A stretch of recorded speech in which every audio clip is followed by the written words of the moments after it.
अब अगले दिन कार्तिक डिसाइड्स कि वो यहाँ से निकल लेगा और वो सयाली को भी साथ ले जाएगा और अपने साथ पालेगा। माधवी स्टिल यहीं रहना चाहती थी एज उसे ये घर पसंद आ गया था और इस पॉइंट तक सयाली काफी बीमार हो चुकी थी क्योंकि उसके माता पिता अभी तुरंत ही खत्म हुए हैं। खैर जो भी हो, कार्तिक एक बार फिर केशव से बात करने जाता है कि भाई घर को बेच दो, लेकिन केशव अब भी घर बेचने के लिए तैयार नहीं था। अब उस रात सयाली को अपने बेड के नीचे वापस वही छोटा बच्चा दिखता है और इस बच्चे के पीछे पीछे सयाली घर के आंगन में आती है। यहाँ गोन्या सयाली से अजीब बातें बोलने लगता है, लाइक कोई इस घर से नहीं जाएगा, तुम्हारे माता पिता यही हैं और तुम भी हमेशा यहीं रहोगी। लेकिन एकदम से सयाली को वाकई अपने माता पिता जिंदा दिखते हैं, लेकिन हम व्यूअर्स क्लियरली समझ पाते हैं कि ये तो उनकी घोस्ट्स हैं। सयाली उन्हें हक करती है लेकिन उसके हाथ में खून लग जाता है और इस पॉइंट पे सयाली को भी रियलाइज होता है कि ये उसके माता पिता के घोस्ट्स हैं। अब अगली सुबह हम सयाली को वापस बीमार हालत में सोते हुए पाते हैं और इस पॉइंट तक केशव भी तंग आ चुका था। वो घर तो नहीं बेचने वाला था लेकिन वो यहाँ से अब जाना चाहता था। केशव गोन्या को कुछ पैसे देता है, सेइंग गोन्या अपना ख्याल रखे एज वो कल चला जाएगा और ये सुन के गोन्या खुश नहीं था। गोन्या पैसे भी नहीं लेता और वो बार बार केशव को कन्विंस करने की कोशिश करता है कि वो यहीं पर रुक जाए। वहीं कार्तिक भी अब यहाँ से तुरंत निकलना चाहता था लेकिन माधवी अब भी यहीं रुकना चाहती थी। अब उस रात केशव को ऐसा लगता है मानो वो अपने पिता को साड़ी में देखा और ऐसे में केशव भागते हुए घर के बाहर जाता है। यहाँ कार्तिक भी केशव के पीछे चुपके से जाता है और कुएं के पास वाकई में कोई साड़ी पहन के खड़ा था। केशव को लगता है कि अगेन उसकी विजन है जिसमें उसके पिता दिख रहे हैं और ऐसे में वो अपने पिता पर चिल्लाता है, सेइंग कि अब आपको मुक्ति मिल गई है तो आप चले जाइए, कम से कम मरने के बाद तो मुझे परेशान मत कीजिए। एक पॉइंट पे केशव गुस्से में साड़ी वाले इंसान को कुएं में धक्का देने की सोचता है, लेकिन इससे पहले केशव धक्का देता ये इंसान एन मोमेंट पे साइड हो जाता है जिससे केशव सीधा कुएं में गिरता है और डूब के समाप्त हो जाता है। नाउ पीछे से कार्तिक ये सब देख लिया था और यहाँ कार्तिक पाता है कि साड़ी में एक्चुअली गोन्या था। जी हाँ दोस्तों, गोन्या ही इस घर में सबको खत्म कर रहा था और यहाँ वो ये कह रहा था कि वो किसी को जाने नहीं देगा, सबको इस जगह में परमानेंटली रहना है एज फैमिली और जो भी जाने की बात करेगा उसको गोन्या खत्म करके हमेशा के लिए यहाँ रोक लेगा। अब दोस्तों आपको लग रहा होगा कि यही कहानी का बड़ा ट्विस्ट है, लेकिन नहीं, ये बहुत ही छोटा ट्विस्ट है, असली ट्विस्ट एंड में है। एनीवेज ये सब देख कार्तिक घर के अंदर भागता है। वहीं घर के अंदर हम उसी घुंघराले बाल वाले बच्चे को देखते हैं जो कि माधवी के पेट को गौर से देख रहा था। कार्तिक के आते बच्चा छिप जाता है और यहाँ कार्तिक माधवी से फौरन घर से निकलने को कहता है। तभी इन्हें रियलाइज होता है कि सयाली घर में नहीं है, रादर वो तो जंगल चली गई है।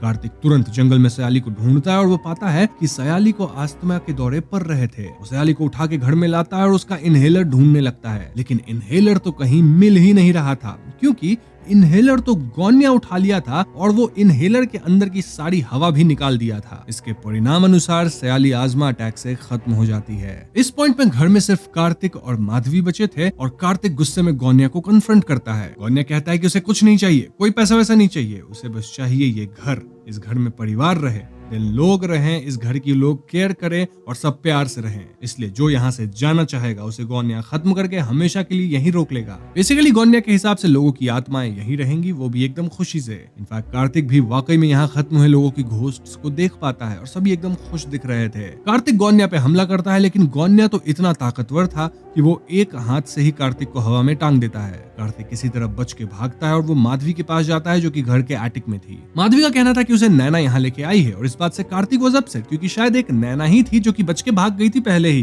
लेकिन अगर नैना वापस आई है तो वो भी पक्का गोन्या द्वारा मारी जाएगी। अब एटिक से नीचे आते वक्त एक सीढ़ी टूट जाती है और उसके अंदर कार्तिक को नैना की लाश मिलती है। जी हाँ दोस्तों, नैना तो इन सब में सबसे पहले गोन्या की शिकार बनी थी और वो कहीं भागी नहीं थी, रादर गोन्या उसके शरीर को छिपा दिया था। अब आप पूछ सकते हो कि नैना कैसे खत्म हुई। वेल उस रात जब वो गहने पहन के एक्साइटेड हो रही थी तो उसके कमरे में गोन्या आया था। नैना गोन्या के सामने अपना दुखड़ा रोती है, सेइंग कि कैसे उसके पति अब इस दुनिया में नहीं है और कैसे उसके ससुराल वाले उससे सब कुछ छीन लिए हैं, इसलिए नैना को पैसों की बहुत जरूरत है। फिर नैना यहाँ गोन्या को भी थोड़ी सी ज्वेलरी ऑफर करती है ताकि गोन्या उसके जेवर चुराने वाली बात किसी को ना बताए, लेकिन ऑफ कोर्स गोन्या इसके लिए मना करता है। इसके बाद नैना ये भी कहती है कि वो यहाँ से घर बेच के ही जाएगी ताकि उसे उसके हिस्से का पैसा मिल सके। ये सुन के गोन्या का दिमाग सटक जाता है और वो ज्वेलरी से ही नैना पे हमला करके उसे खत्म कर देता है। फिर वो नैना की बॉडी को छुपा देता है। आगे हम देखते हैं कि गोन्या ही मनोज के कमरे की बीम को काट दिया था जिससे मनोज और उसकी बीवी खत्म हुए। बाकी का तो आप जानते ही हैं कि कैसे गोन्या उन्हें खत्म किया। कमिंग टू प्रेजेंट, कार्तिक और माधवी घर से भागने की सोचते हैं लेकिन घर का जो मेन गेट था उसे गोन्या ब्लॉक कर दिया था।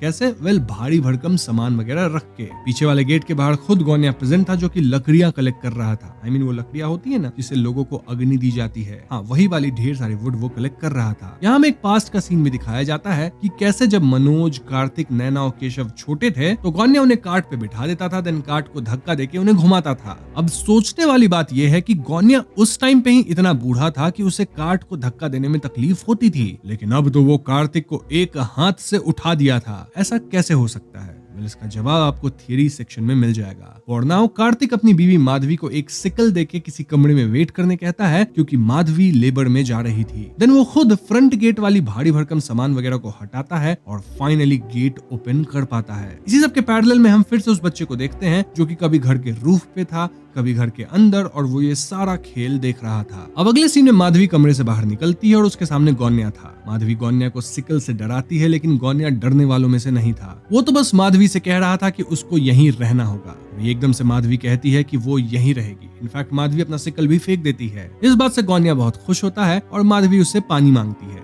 जैसे ही गौन्या मुड़ता है, माधवी उसे धक्का देके एक कमरे में बंद कर देती है। इसके बाद माधवी बाहर भागती है जहां उसे अपना पति कार्तिक मिलता है। लेकिन दोस्तों ये कार्तिक नहीं बल्कि उसका घोस्ट था। यानी कि जब कार्तिक फ्रंट वाले दरवाजा को खोला होगा तब गौन्या उसे भी खत्म कर दिया। यहाँ माधवी को परिवार के सभी लोग की घोस्ट दिखाई देती हैं और तभी गौन्या भी बाहर आता है। माधवी गौन्या से विनती करती है कि वो उसे बख्श दे, स्पेशली क्योंकि उसके पेट में बच्चा है। और गौन्या कहता है कि बच्चे का तो जन्म होगा क्योंकि ये बच्चा अंतु सेठ है। जी हाँ दोस्तों, गौन्या के हिसाब से अंतु सेठ रीइंकार्नेट करने वाले हैं इन फॉर्म ऑफ माधवी सन। यहाँ हम उस घुंघराले बाल वाले बच्चे को भी आते देखते हैं और उसके सामने ही माधवी का बच्चा जन्म लेता है। माधवी भी खत्म हो जाती है। आगे के सीन में हम गौन्या को बच्चे को खिलाते हुए देखते हैं और बैकग्राउंड में सभी लोगों की चिता जल रही थी। वहीं घुंघराले बाल वाला बच्चा रोते हुए सब कुछ देख रहा था। अब दोस्तों इस पॉइंट पे आता है कहानी का सबसे बड़ा ट्विस्ट। यहाँ जो सारी इंसिडेंट्स हो रही थी ये साल 2020 की थी, लेकिन गौन्या जब घर में सभी परिवार वालों की फोटोज रिवील करता है तो उसमें सबके मरने की तारीख जून 2010 में थी। जी हाँ दोस्तों, ये सभी लोग यानी मनोज, शलाका, सायली, कार्तिक, माधवी, नैना एंड केशव ये तो 2010 में ही खत्म हो गए थे। फिर 2020 में ये लोग घर पे कैसे आए? एक्चुअली में हुआ ये था कि गौन्या इन सभी को 2010 में ही खत्म कर दिया था और तब से उनकी आत्मा इस जगह पे फंस के रह गई है। इसलिए हर साल ये लोग जून में वापस कार में आते हैं, मतलब इनकी आत्माएं आती हैं और उन्हें पता तक नहीं होता कि वो आत्माएं हैं। गौन्या हर साल इन सबको सेम तरीके से खत्म करता है और इस तरह से ये वाली लूप जो है वो चलती ही जा रही है। रही बात उस घुंघराले बाल वाले बच्चे की, तो वो माधवी का बच्चा है जो कि 2010 में जन्मा था और ये बच्चा हर साल इस लूप वाली घटनाओं को देखता है। इनफैक्ट वो तो खुद को जन्मते हुए भी देखता है और गौन्या के हिसाब से ये बच्चा ही घर का मास्टर है क्योंकि वो अंतु सेठ का रीइंकार्नेशन है। इस बच्चे का नाम गौन्या पता है क्या रखा है? अनंत कार्तिक। इसके बाद सीन 2021 की दिखाई जाती है जहां फिर से जून में वही सब होने वाला है और अनंत रोता रहता है। गौन्या अनंत को मालिक कह के संबोधित करता है और उसे इस खूनी खेल में पार्टिसिपेट करने से मना करता है। रादर अनंत को बस छुप के सब देखना है। अभी तो दोस्तों अनंत पूरी सीरीज के दौरान बस छुप के चीजें देख रहा था और ड्रॉइंग्स करके सयाली को चेतावनी देने की शायद कोशिश कर रहा था। गौन्या कहता है कि इस खेल का पहला सूत्रधार विश्वेश्वर यानी गॉड है और दूसरा सूत्रधार वो खुद है। इसके बाद दोस्तों सीरीज का पहला सीन वापस से रिपीट होता है जहां परिवार के सभी लोग कार से इस घर पे आए हैं और आगे क्या होगा वो तो हम सबको पता ही है। हमें अनंत की सारी ड्राइंग्स दिखाई जाती है और हम ये भी जान पाते हैं कि घर का नाम अनंत निवास है। यहीं पे अंधार माया सीरीज खत्म हो जाती है।